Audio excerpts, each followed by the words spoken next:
Hi friends, welcome to lucky Lakshmi channel. అందరూ బాగున్నారండి? నేను కూడా బాగున్నాను. మీకు మీ కుటుంబ సభ్యులందరికీ కూడా సంక్రాంతి శుభాకాంక్షలు అండి. నేతి సున్నుండలు చేస్తున్నానండి. దానికి కావాల్సిన పదార్థాలు తయారు చేసే విధానం ఒకేసారి చూపిస్తానండి. చూడండి, ముందుగా మినుములు తీసుకున్నానండి. 1 కేజీ అండి. అది పొట్టు ఉన్న మినుములు తీసుకోండి, చాలా టేస్ట్గా ఉంటుందండి ఈ పొట్టు మినపప్పుతో చేసుకునేవి. 1 కేజీ అంటే 4 గ్లాసులు సరిపోద్దండి. ఇప్పుడు 1/2 లీటర్ వేయించి నెయ్యి అండి, గేదె నెయ్యి తీసుకున్నాను. అలాగే 1 గ్లాసు రైస్. స్టవ్ వెలిగించుకొని మందంగా ఉన్న పాన్ పెట్టి సిమ్లో పెట్టి వేయించుకోవాలండి. ఒక 20 మినిట్స్ పడుతుందండి వేయించుకోవడానికి. చక్కగా సిమ్లో పెట్టి వేయించుకుంటే మంచి స్మెల్ వస్తుంది.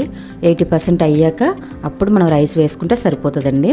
ఇంకోండి, ఇలా బాగా వేపుకొని తీసేసుకోవడమే. ఇది మళ్ళీ చల్లార్చుకోవాలండి. ఒక గిన్నెలో వేసి చల్లార్చుకుంటాను.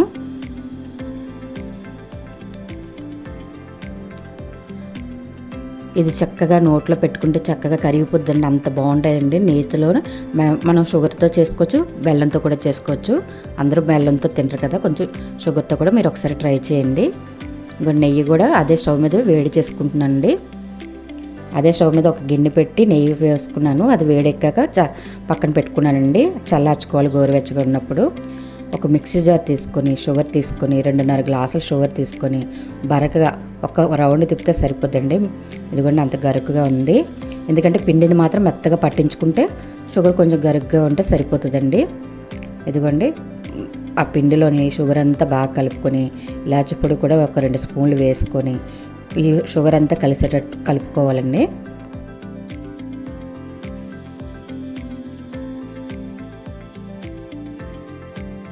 ఇదిగోండి, కొంచెం నెయ్యి పోసుకొని కలుపుకుంటే మనం ఒకేసారి పిండిలో కలిపేసుకుంటే మనకు నెయ్యి ఎక్కువ లాగేసుకుంటుందండి. కొంచెంగా పోసుకొని ఉండలు చుట్టుకోవాలి. ఫస్ట్ అయితే క్లిప్ మిస్ అయిందండి. ఇదిగోండి, అన్నీ కూడా అలాగా చుట్టుకున్నాను. మిగతావి కూడా చుట్టు చూపిస్తున్నాను చూడండి. మనకి ఎక్కువ నెయ్యి లాగేకుండా కొంచెం కలుపుకుంటూ వేసుకుంటే సరిపోద్దండి. ఇదిగోండి, అన్ని ఉండలు ఇలా రెడీ చేసి పెట్టుకోవడం. చక్కని మినుములతో కదండి, పొట్టు మినపప్పు చేసాం కనుక నెయ్యి వేసుకొని చేస్తే నోట్లో వెన్నలా చక్కగా కరిగిపోతే అంత బాగుంటాయండి. మీరు కూడా ఒకసారి ట్రై చేయండి. బెల్లం సున్నుండలు బాగుంటాయి. ఇప్పుడు ఇది షుగర్తో కూడా మీరు ఒకసారి ట్రై చేయండి, ఎప్పుడైనా ట్రై చేయకపోతే. ఇదిగోండి, అన్నీ ఇలా రెడీ అయ్యండి. ఈ వీడియో నచ్చితే లైక్ ఇవ్వండి. కొత్తవారు ఎవరైనా చూస్తుంటే సబ్స్క్రైబ్ చేసుకోండి. పక్కన ఉన్న బెల్ ఐకాన్ క్లిక్ చేయండి. మంచి వీడియోస్తో మీ ముందుకు వస్తూ ఉంటాను. ఇంకోండి, మరొకసారి అందరికీ సంక్రాంతి శుభాకాంక్షలు అండి. Bye friends.